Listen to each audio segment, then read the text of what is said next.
a flagship initiative designed to strengthen capacity and enhance professional development across the public service.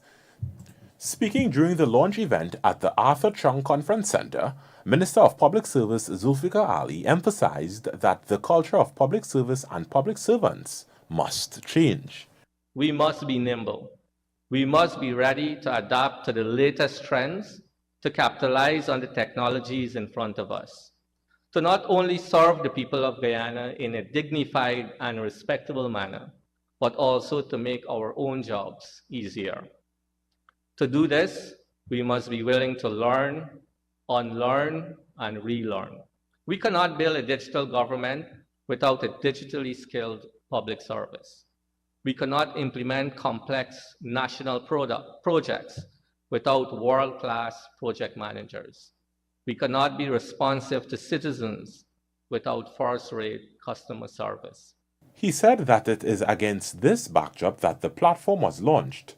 It is being executed in collaboration with Coursera and will allow every public servant in Guyana to have access to over 100 curated courses that were intentionally selected to help them become model public servants. These include customer service, project management, technical writing, managerial training, data analysis, website development, Excel from beginner to advanced, and beginner Spanish. If you have dreams of leading a project, you can learn the Google Project Management Professional Certificate, a credential recognized by companies and governments around the world. If you wish to start learning a new language, this program will have several beginner courses in foreign languages, such as Spanish, Mandarin, Korean, and Arabic, vital languages that can enhance a public servant's competitiveness and versatility. Delivering the feature address at the launch was President Dr. Irfan Ali, who explained that this platform is not just upskilling citizens for jobs locally, but it prepares them for global opportunities. In this regard, he encouraged all Guyanese to sign up for the training programs available on the platform. We are ensuring that Guyana's public service is not only efficient and responsive locally, but globally benchmarked, and that is important. Every public servant must go onto the system and learn. Learn the new tools to make your work easier. Go on the system. You know that we're going to AI, digitization. Embrace it. Understand that this is now part of your future. No longer you must say, man, I'm too old for this now. Next 10 years I retire and I never go and learn about this AI and digitization and these things. Leave that for them youngsters. No. The world is changing at such a pace that there soon will be nothing called too old. Michelle Henry, The Evening News. President Dr. Irfan Ali has instructed the Minister of Finance, Dr. Ashwini Singh, to ensure that records at the National Insurance Scheme must be fully digitized within 8 months in order to better serve the population. The President said a similar mandate was delivered to the Minister of Public Service and Government Efficiency, Zulfikar Ali. Let's have a look. If someone got to come to town to process their pension, I must go to Ministry of Finance, to the Accountant General Department, to the Auditor General Department, to NIS, then some record is not there, you can come back next week, come back the other week, come back the other week, come back the other week. You lose money, you lose time, you lose efficiency, you lose productivity, and you create frustration. So I've given the Minister of Finance a direction that within 8 months, NIS must be fully, the records must be fully digitized.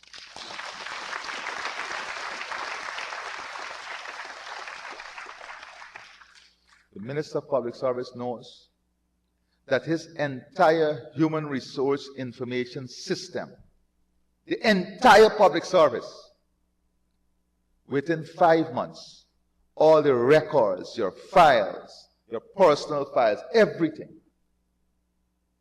must be completely digitized within 5 months. Every single time you have a training, every single time you have an improvement in your training, your educational standing, any ministry, any leader in the public service can search across the public service and identify what talent is where. So we can have cross use of that talent. And it's easy. It sounds difficult. If we have in every ministry 10 persons who are experienced in digitizing documents, then in the public service we already have about 300 persons who are experienced in digitizing documents. Bring all 300 of them in a projectized way and let us clean the system up. We have to. We have no other choice. We have absolutely no other choice. Meanwhile, President Dr. Irfan Ali has a message for officials who continue to frustrate the efficient functioning of the single window system, which is intended to eliminate the bureaucratic hurdles and lengthy processing times that have historically plagued the construction permitting process. Here's what he had to say. The Ministry of Housing and we have trained every single local entity 1 time, 2 times, 3 times, 4 times on the single window approval system. And yet there is resistance. There is resistance because we have found something deep. So they have 2 months to ensure that the single window is working not only optimally, but as was designed.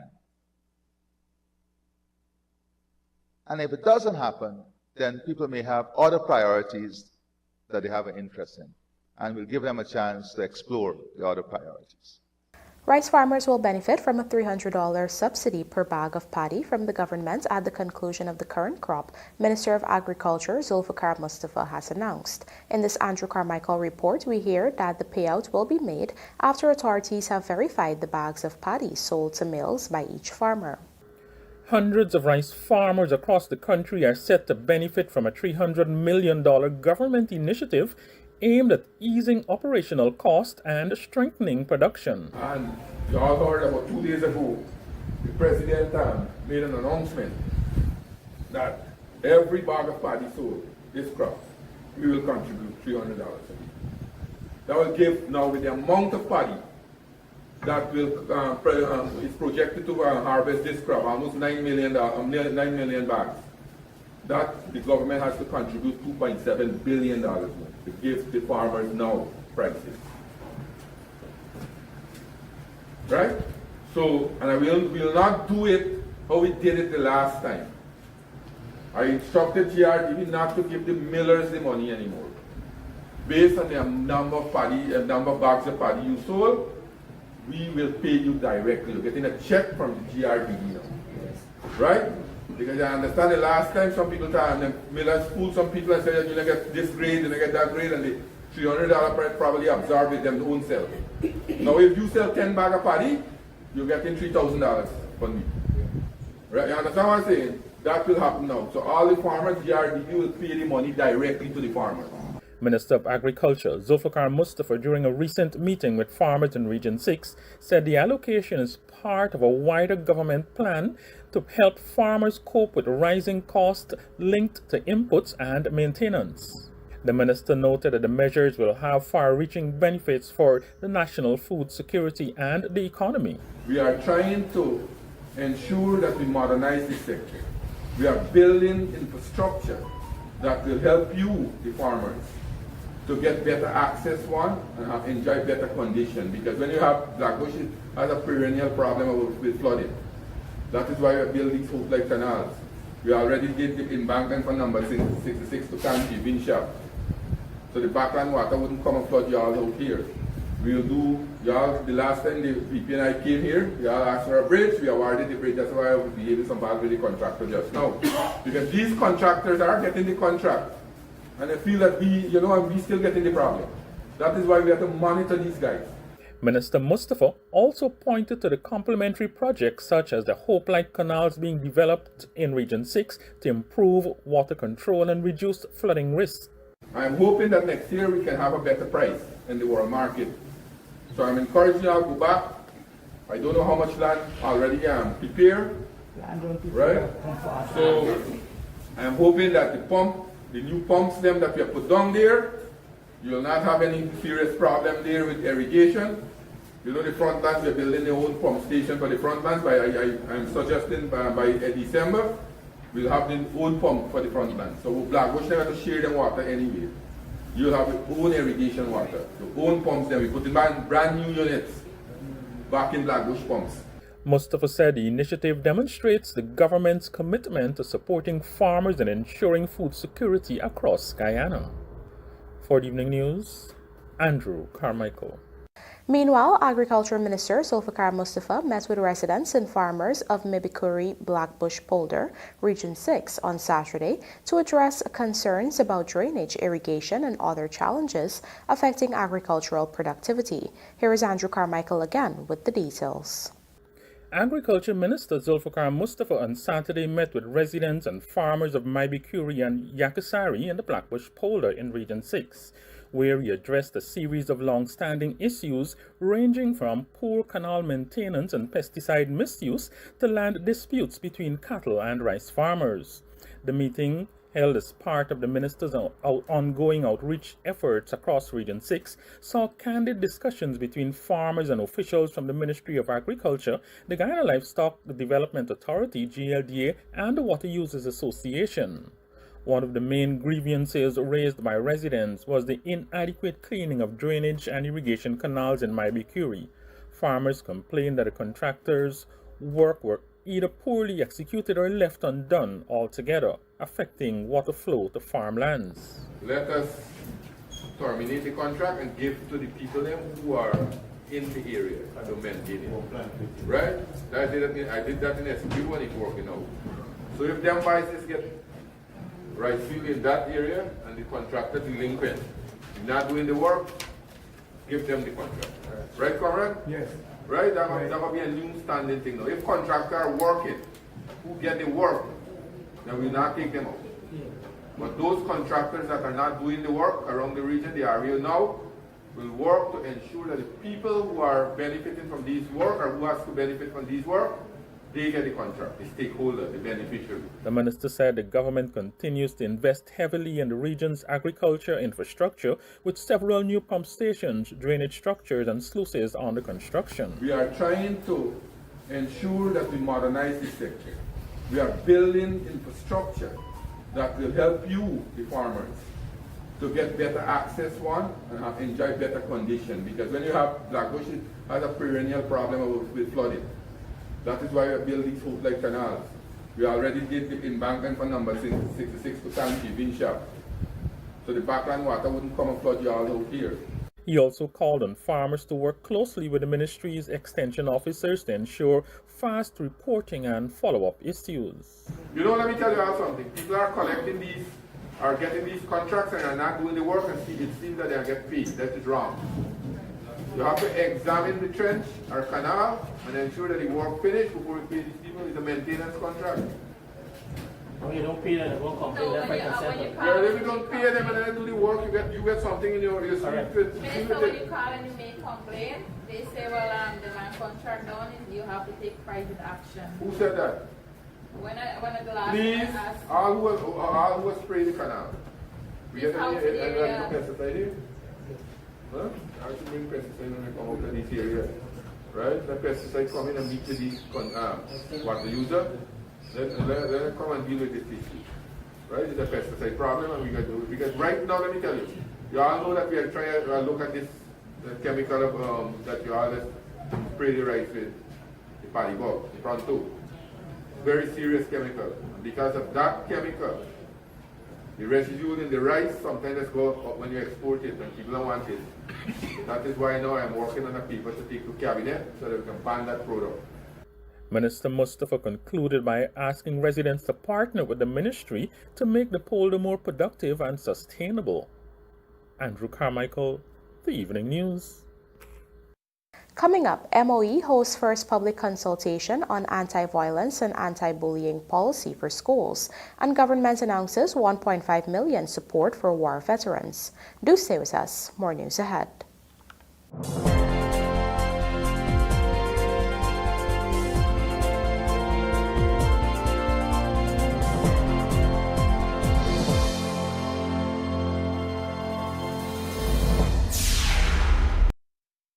Looking to bring your dream home to reality? Or simply taking on a home improvement project? Then National Hardware Limited is where you should start. Let us put that touch to your home.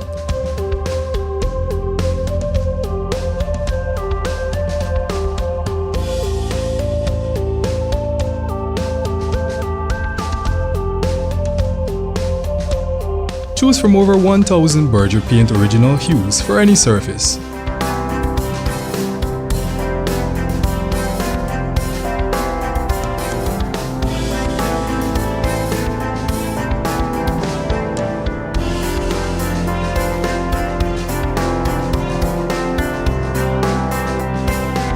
We are known for our trusted brands such as Westinghouse, Philips, Sadco, Rubbermaid, Pyrex, Gibson Home, and so much more.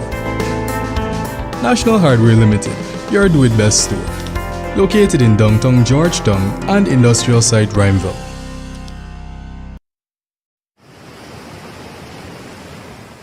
Planning a road trip, job site setup, or backyard lime? Sylvie's 60-liter solar cooler keeps your drinks ice cold and charges your phone. No electricity needed. Built tough, solar powered, and ready for off-grid life. Call Sylvie's in Georgetown at 227-6243 or Essequibo at 624-5121. Visit us at 31 High and Hatfield Street or Lot 90 East Henrietta, Essequibo Coast. Shop online at sylviesonline.com. sylviesonline.com, your partner in productivity. This Saturday and Sunday, come down to Gafour's all-new Home and Office Center, upstairs of the MacDo Mega Complex. We got everything to fix up your place. Recliners, TVs, refrigerators, chandeliers, kitchen appliances, fitness equipment, outdoor furniture, toys, back-to-school bags, all under one roof at prices you can't beat. We open Saturday from 7:30 to 4 and Sunday from 9 to 4. And here it is. You getting 10% off store-wide every Sunday. So don't miss this opportunity to save big. Call 223-9896 or come down this weekend to Gafour's all-new Home and Office Center, upstairs of the MacDo Mega Complex. Gafour's, the name you can trust. See you there. ExxonMobil Guyana is officially moving forward with the Hammerhead project, as confirmed in their final investment decision. This means the company is fully committed to investing in the project. Hammerhead is the company's 7th offshore project, representing an investment of $6.8 billion. This brings ExxonMobil's total investment in Guyana to over $60 billion, with first oil targeted for 2029. The floating, production, storage, and offloading vessel for this project is expected to produce around 150,000 barrels of oil per day. Additionally, the associated gas produced from the Hammerhead project reservoir will be transferred to the highly anticipated gas-to-energy pipeline network, which is expected to reduce electricity costs for all Guyanese by up to 50%. Since oil production started offshore, long-term investments have opened doors for Guyanese, shaping the industry and local economy for generations to come.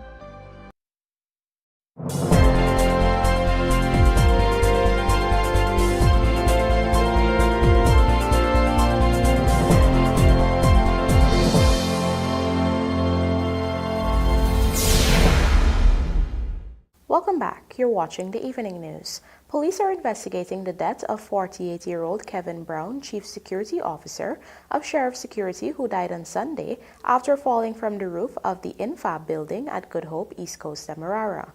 Brown had reportedly gone onto the roof to inspect water damage when a section collapsed, causing him to fall onto a concrete surface. He was taken to the Enmore Regional Hospital, where he was pronounced dead on arrival. His body is at Sandy's funeral parlor awaiting a post-mortem examination. We now tell you that the extradition case involving the Mohammeds has been adjourned to November 24 after the court received crucial documents said to be central to the proceedings. Find out more in this Mishael Henry report. Extradition proceedings against businessman Nizar Mohammed and his son Azruddin Mohammed resumed on Monday before Magistrate Judy Lachman at the Georgetown Magistrates Court. During the hearing, the prosecution presented several key documents, including a diplomatic note, an authenticated declaration from the U.S. Secretary of State, and arrest warrants for both men. These documents form part of the formal request by the United States seeking their extradition in relation to a series of alleged financial crimes. The case was then adjourned to November 24. The Mohammeds are currently out on $150,000 bail each and are required to lodge their passports as well as report to the Rumvelt police station every Friday, pending the outcome of the proceedings. The Guyana government received the extradition request from the U.S. government on October 30 for the Mohammeds, who are the subject of an indictment unsealed on October 6, 2025 by a U.S. grand jury sitting in the Southern District of Florida.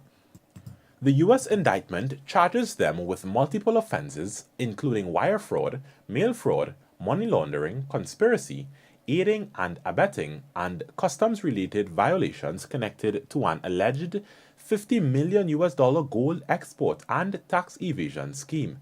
The Florida court indictment alleges that between 2017 and June 2024, the two accused conspired to defraud the government of Guyana by evading export taxes and royalties on over 10,000 kilograms of gold using falsified customs declarations and reused export seals to disguise unpaid duties.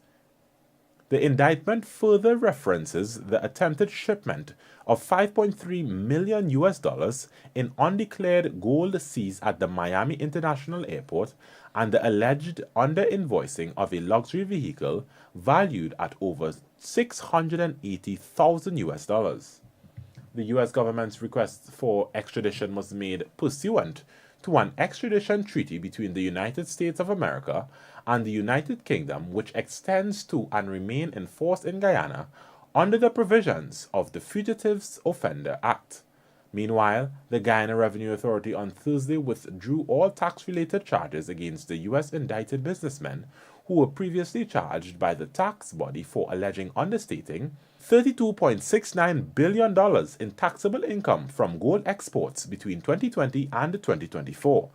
GRA said it withdrew the charges to facilitate the U.S. extradition request. The extradition treaty between Guyana and the U.S. states that extradition will not occur if the person sought has already been tried, acquitted, punished, or is currently on trial in the requested country for the same offense. Mishael Henry, The Evening News. In order for Guyana to increase its local capacity to manage and sustain the growing energy sector, ensuring that Guyanese benefit fully from the nation's petroleum resources, the country must first retain technical lecturers and develop robust curriculum in oil and gas education.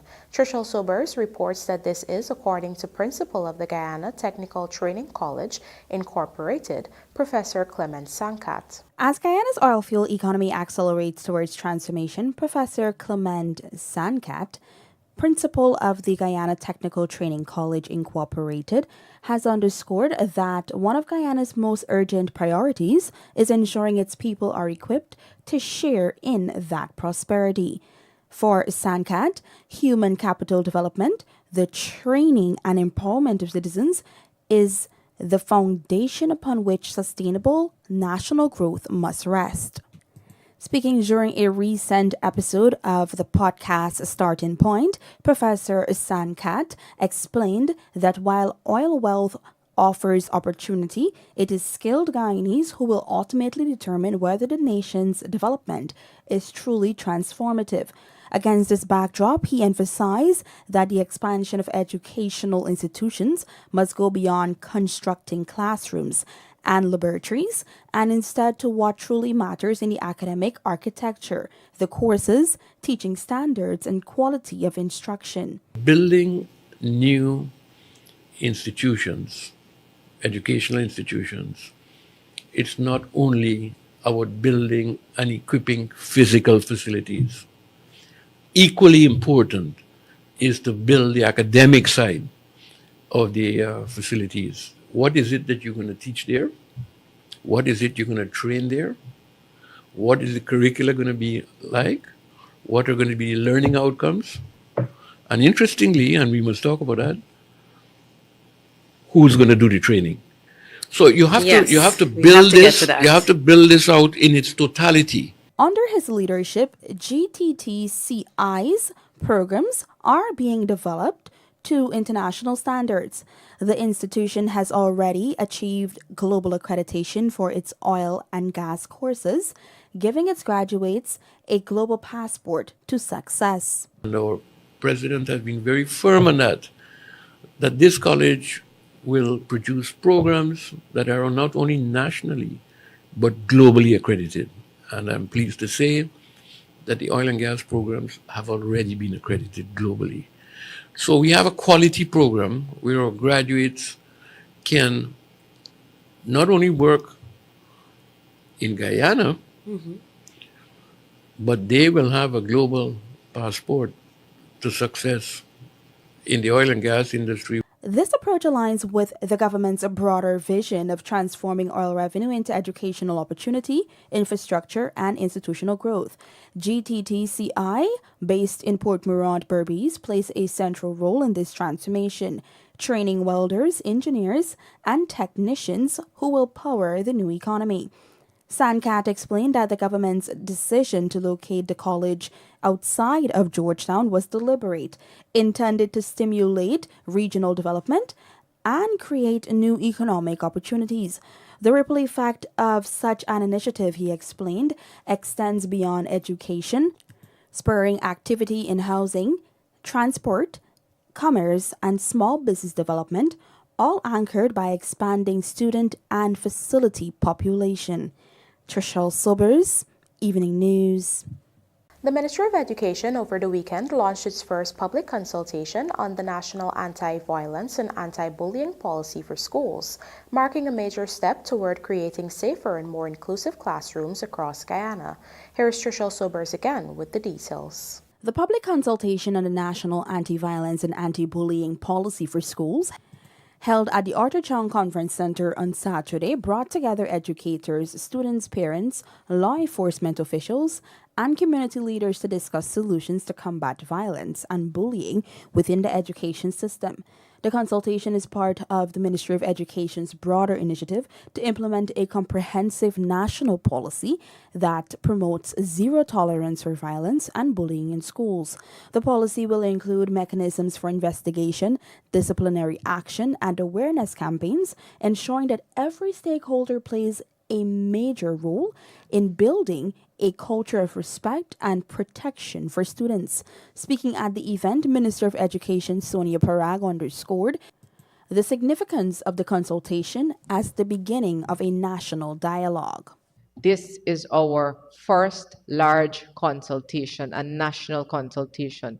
Moving forward, we will be working towards more targeted groups of consultation with students, with the guidance and counselors, with psychologists, with different sections of society to ensure that we come up with a holistic plan and holistic policies to meet the effect of what we want from this.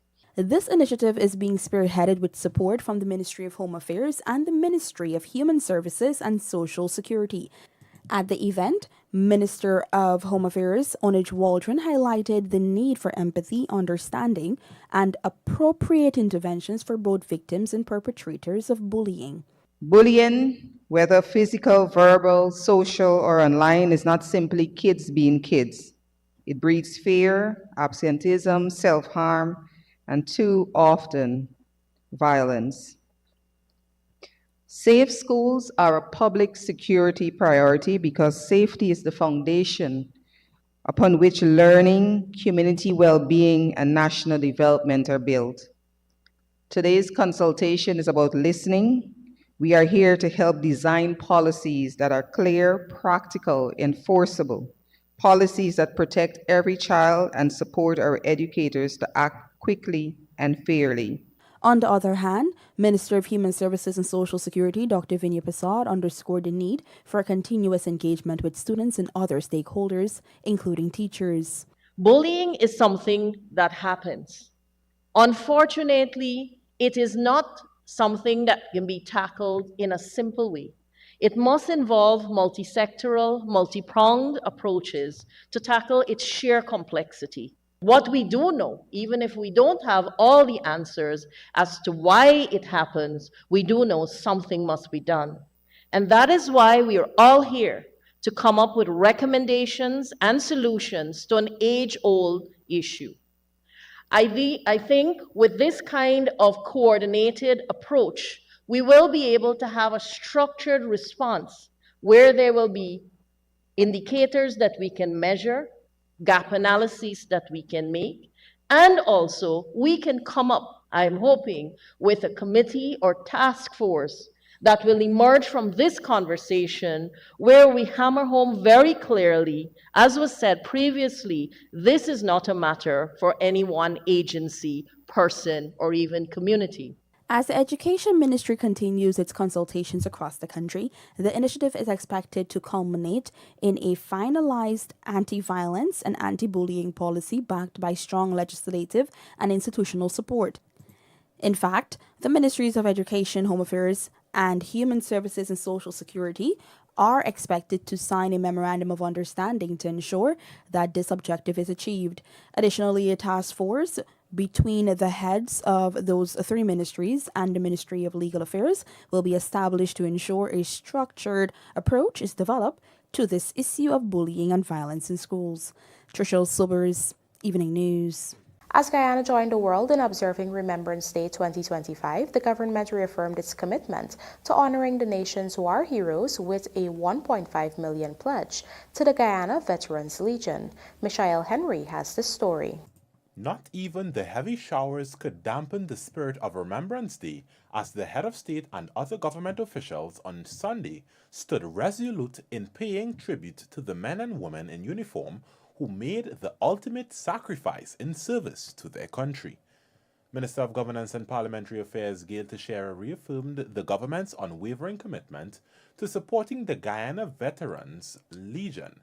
At present, the Guyana Defense Force, with support from the government, is rehabilitating sections of the GVL building at a cost of approximately $13 million.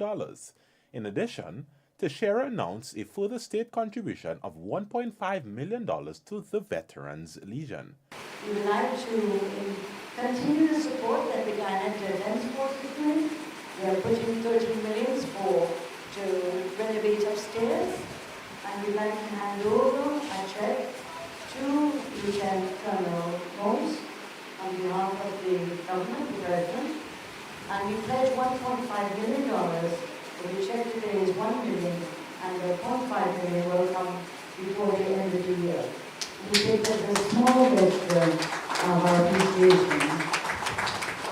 On that note, Teixeira emphasized the obligation owed to World War veterans, stating that more must be done than what is currently being offered to them. We must celebrate these persons, and how do we celebrate that?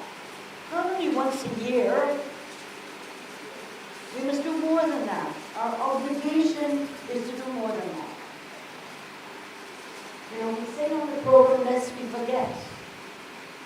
But if we don't make people remember, they will forget. The world is going at a rapid pace. Social media, whatever goes on social media, today is there tomorrow. The check was received by GVL President Lieutenant Colonel retired George Gooms, who welcomed the monetary support, noting that it goes a long way for not just the institution, but assisting the surviving veterans as well as the widows of those who are no longer here. Currently, there are 4 surviving veterans of World War II in Guyana: Victor Brush, Donald Grant, James Samuels, and Franklin Courtman, all of whom are 99 years old. Teixeira also committed to lobbying her government to set aside special timings in the school curriculum to educate Guyanese children about Remembrance Day observances and the history behind it. Meanwhile, at the Remembrance Day ceremony, President Dr. Irfan Ali used the opportunity to honor persons who are set to serve Guyana in generations to come. We recall with eternal gratitude those who have made similar personal sacrifices in the continuing struggle for human dignity, liberty, equity, and social justice. We thank them. We salute them. We are encouraged by their example to strengthen our resolve to preserve the peace within our borders and also to keep this peace for generations to come. Michelle Henry, The Evening News. And now for a look at the bridge reports. The Berbice River Bridge is scheduled to be closed to vehicular traffic on Tuesday, November 11, 2025 at 9 hours 10 for a period of 1.5 hours. Glasgow, France bagged top prizes at sports awards, and Guyana steps in to host Senior CASA. These and more coming up in this evening's Sportcast, sponsored by MacCorp.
In today's tough driving conditions, every engine faces 3 powerful enemies: engine heat, pollutants, and frequent short trips. Each factor is a direct cause of engine sludge, a buildup of dirt that can block vital oilways. This triple threat demands triple protection. Castrol GTX's Triple Protect Power is engineered to fight these 3 main causes of engine sludge.